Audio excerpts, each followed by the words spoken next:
Bonjour, je suis enchantée de vous retrouver sur Monaco Info pour cette nouvelle édition. Au sommaire aujourd'hui de ce journal.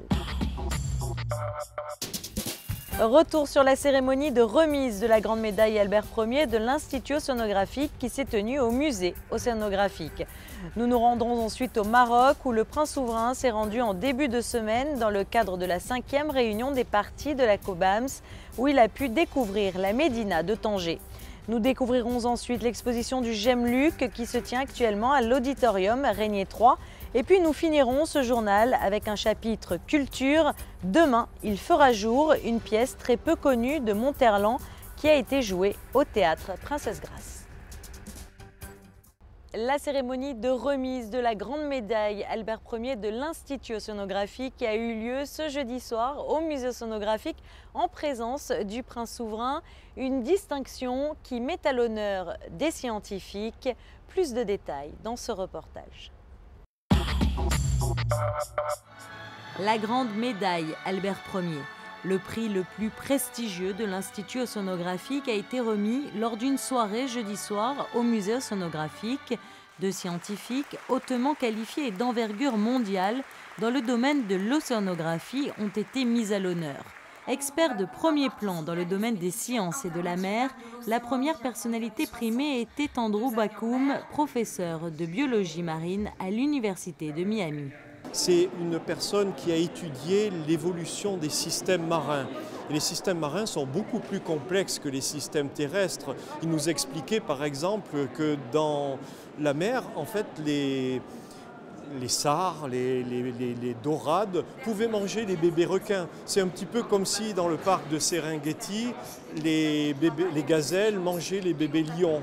Ça deviendrait très compliqué. C'est très compliqué dans la mer et ça a été les travaux pendant plus d'une trentaine d'années du professeur Andrew Backoum.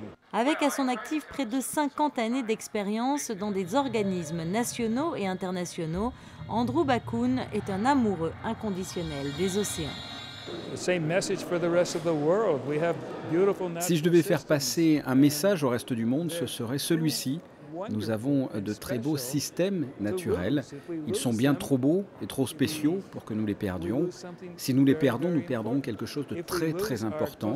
Si nous perdons les pêcheries des côtes, par exemple, nous perdrons l'essence même de la communauté côtière à travers le monde. Le monde évolue et nous espérons pouvoir préserver certains des merveilleux dons de la planète. Je suis scientifique. Comprendre comment les choses fonctionnent est le secret pour peut-être réussir à ce que les choses évoluent comme nous voudrions qu'elles évoluent.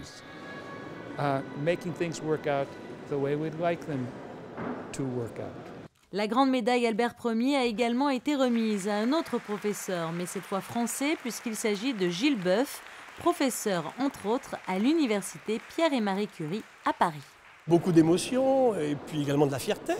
Parce que c'est vrai qu'on se bat tous les jours dans les labos pour faire de la recherche fondamentale, en campagne sur l'océan. Et quand ces travaux sont reconnus et qu'on se rend compte qu'en plus ils peuvent toucher des gens qui ne sont pas des scientifiques, ça remet d'abord la science à l'honneur parce qu'on a eu des images des fois un petit peu délétères.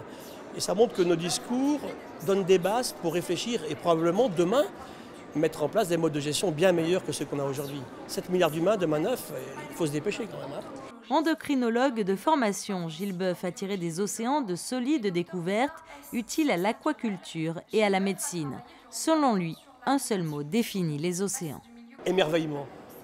C'est le mot que je dirais, il est émerveillement, parce que la vie sort de l'océan, elle se constitue dans l'océan, elle sortira après, mais elle est toujours présente. Et aujourd'hui, on massacre par exemple les baleines, qui sont les plus grands animaux qui ont jamais existé sur cette planète, pour faire des objets dont on n'a pas besoin. Et mes mots, c'est toujours les mêmes, c'est humilité, c'est respect, c'est harmonie et c'est partage. Gilles Boeuf est un immense connaisseur de la biologie et de la biodiversité marine et il nous a expliqué notamment comment les modèles marins et aussi les molécules permettaient aujourd'hui d'avoir une meilleure compréhension du corps humain et permettaient de le soigner. Plus de 11 prix Nobel au cours des 100 dernières années ont été attribués à des chercheurs qui ont travaillé sur ces modèles marins pour mieux comprendre le corps humain. Lors de cet événement, une femme a attiré tous les regards. La navigatrice Catherine Chabot, célèbre pour avoir réalisé un tour du monde à la voile en solitaire, n'était autre que la maîtresse de cérémonie. un rôle qui l'a particulièrement ému. On a absolument besoin de la dynamique de la principauté et du message qu'incarne le prince. Moi, je trouve que Monaco, dans le paysage de la préservation des océans, est complètement atypique. C'est un État, on a besoin de parler aux États, de mobiliser les États, et quand on est soit navigatrice, conseillère conseil économique, social, environnemental, ONG, chercheur, on est engagé, mais on a besoin d'être entendu par les politiques, d'être entendu par les États. On a l'impression qu'au travers du Prince, au travers de l'Institut océanographique, de la Fondation Albert Ier, la Fondation Albert II, on a des ambassadeurs, on a, on va dire, des vecteurs de communication, à la fois, c'est ce que je disais au Prince à la fin, à la fois qui rendent nos messages plus audibles et plus crédibles. Je pense que vraiment cette mobilisation est essentielle. Et donc ce soir, j'avais l'impression d'être en famille. J'espère que j'ai bien œuvré, mais j'étais motivée pour le faire.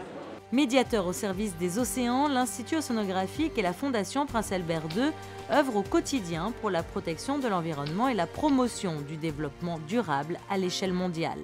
Investi pleinement dans cette mission, le prince Albert Ier transmet ainsi son héritage, symbolisé par cette grande médaille. Jeudi soir, alors que le prince souverain assistait à cette remise de médailles au musée océanographique, son épouse, la princesse Charlène, quant à elle, rejoignait officiellement la famille de Peace and Sport lors de la soirée de remise des Awards au Sporting. Plus de 700 délégués participaient à cet événement qui a vu la première dame devenir officiellement ambassadrice de cette organisation internationale.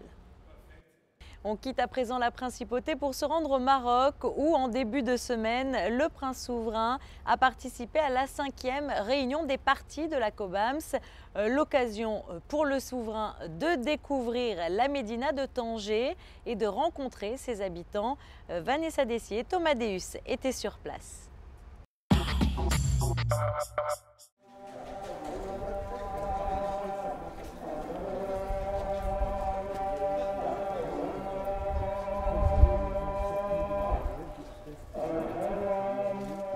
C'est sur les traces de l'artiste Matisse que le souverain a découvert la ville de Tanger au Maroc.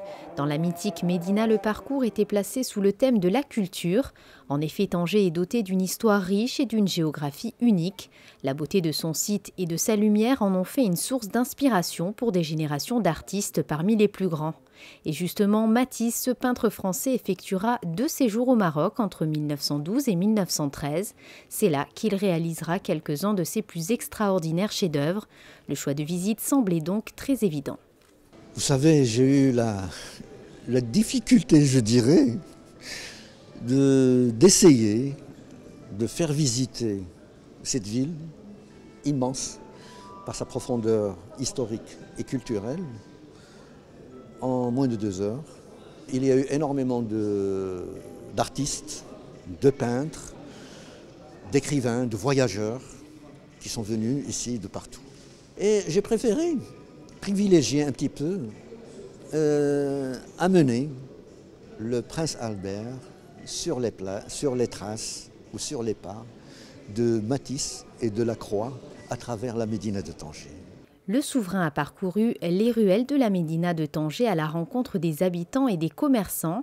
Il a tout d'abord été guidé dans la Casbah, l'ancienne forteresse construite au XVe siècle par les Portugais, pour y découvrir un centre culturel fondé par un Tangérois de renom, Abdellah Guenoun, le premier gouverneur du Tanger indépendant de 1956.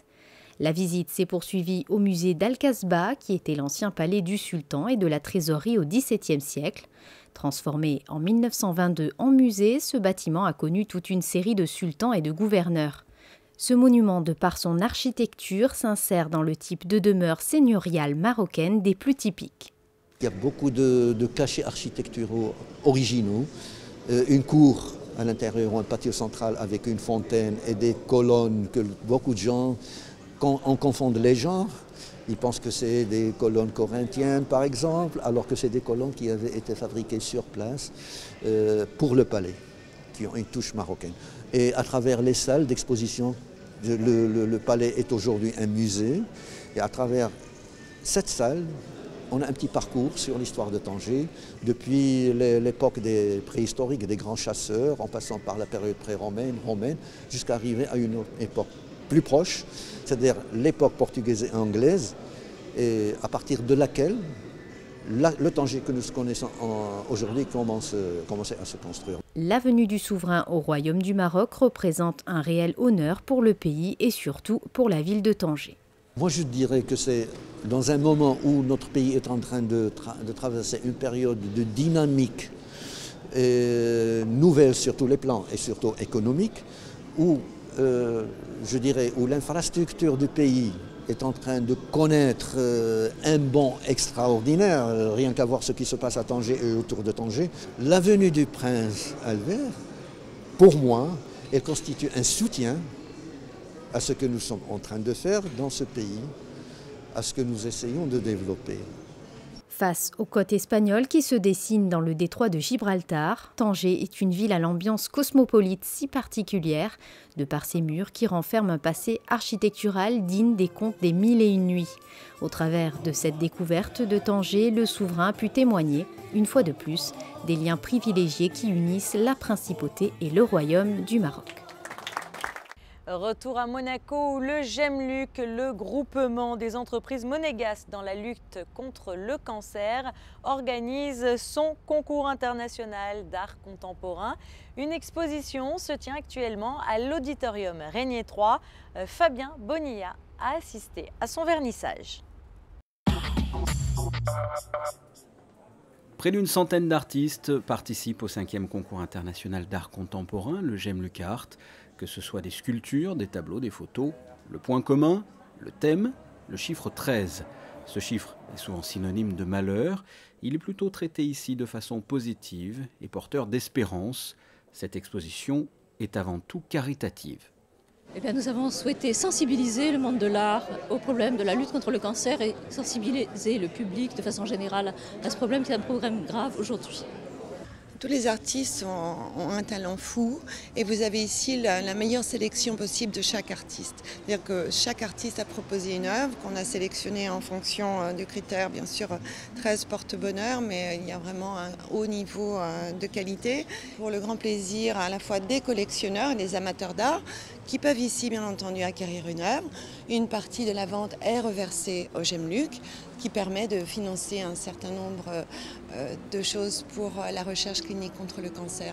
Donc c'est à la fois une rencontre entre l'art, le talent et la générosité. Une partie des ventes est destinée, comme les années précédentes, à récolter des fonds par le biais du GEMLUC. Depuis sa création en 1973, ce groupement d'entreprises monégasques a permis d'acheter du matériel médical à hauteur de 2 millions d'euros. Les œuvres exposées à l'auditorium sont à tous les prix, de 2 000 € à plus de 100 000 €, comme ce tableau de Gasse, lui-même particulièrement concerné par la lutte contre le cancer. J'ai accepté, pour moi c'était un plaisir déjà, car au-delà de ça, je viens de perdre mon papa de cancer. Alors c'est un combat pour moi et dans ce combat je suis avec cette organisation. Cette exposition se tient jusqu'au 15 novembre à l'auditorium Régnier 3. Il s'agit également d'un concours. La remise des prix aura lieu le mercredi 13 novembre à 18 h. Le lauréat pourra exposer ses œuvres pendant 2 semaines à Monaco, à la galerie Adriano Ribolzi. À quelques pas de l'auditorium Régnier 3, le théâtre Princesse Grace recevait jeudi soir entre ses murs une œuvre de Monterland, Demain il fera jour, une pièce très peu connue du grand public et pourtant écrite par l'un des plus grands poètes dramatiques du XXe siècle qui explore la psychologie avec intensité et profondeur. Un reportage de Vanessa Dessy. Moi, je dois me forcer pour avoir l'air joyeux, vous non. Ben, c'est ça. D'ailleurs, si vous perceviez que je me contraignais pour paraître joyeuse, cette contrainte vous exaspérerait-elle aussi? Probablement. Vous le savez, mon intérieur est assez sévère et le Paris de juin 44 n'est pas gai. Il s'agit d'une œuvre pratiquement oubliée de Monterland, Demain il fera jour. Cet auteur dramatique était également romancier, essayiste et académicien français. Michel Faux, le metteur en scène, souhaite aujourd'hui sublimer un texte très peu connu du grand public. Le père se porte bien. Ça pourrait être un titre de roman. Moi, j'ai une passion depuis l'âge de 15 ans pour cet auteur, pour Monterland. Je trouve que c'est un très grand auteur de théâtre et qui a beaucoup été joué à une époque et puis qui était moins à la mode ces dernières années. Et en plus, j'ai une passion particulière pour cette pièce, qui est une pièce inconnue, enfin peu connue de Monterland, qui avait été créée en 1949 et qui avait fait un peu scandale parce qu'elle parlait de la Seconde Guerre mondiale et que c'était un sujet brûlant. Et je pense qu'elle n'avait jamais été jouée depuis 1949. Et j'étais content parce que l'accueil du public, et les gens sont surpris et redécouvrent un auteur et se rendent compte que c'est quand même un très très beau texte. Monterland est l'auteur d'une très abondante œuvre littéraire comprenant pour l'essentiel des romans, récits, pièces de théâtre et essais. Il avait notamment pour habitude de proposer un mélange des genres. Monterland, on lui reprochait déjà à l'époque de mélanger les genres et il disait c'est pas moi qui mélange les genres, c'est la vie. Et je pense qu'il a raison, la vie ressemble souvent à du feydeau ou à de la tragédie, quoi. C'est un mélange des deux en fait. Il y a des choses burlesques et ridicules dans la vie, puis il y a des choses très tragiques et violentes, quoi. Donc je pense qu'il a raison, mais c'est ce que faisaient Shakespeare et Victor Hugo, ils mélangeaient le grotesque et le sublime, quoi. La pièce se déroule en 1944, au moment où la défaite de l'Allemagne est perceptible. Le personnage principal est un avocat à la personnalité ambiguë. Georges Carion, interprété par Michel Faux, était considéré comme un collaborateur après avoir défendu un accusé allemand. Il tente alors de blanchir son image trouble en laissant son fils s'engager dans la résistance. Au début de la pièce, Marie, la mère, jouée par Léa Drucker, est très légère, voire totalement insouciante. Sa relation avec Georges est assez dure et petit à petit, elle devient une grande héroïne tragique. En fait, Léa Drucker et moi, on avait envie de travailler depuis très longtemps et on cherchait le texte idéal pour nous retrouver.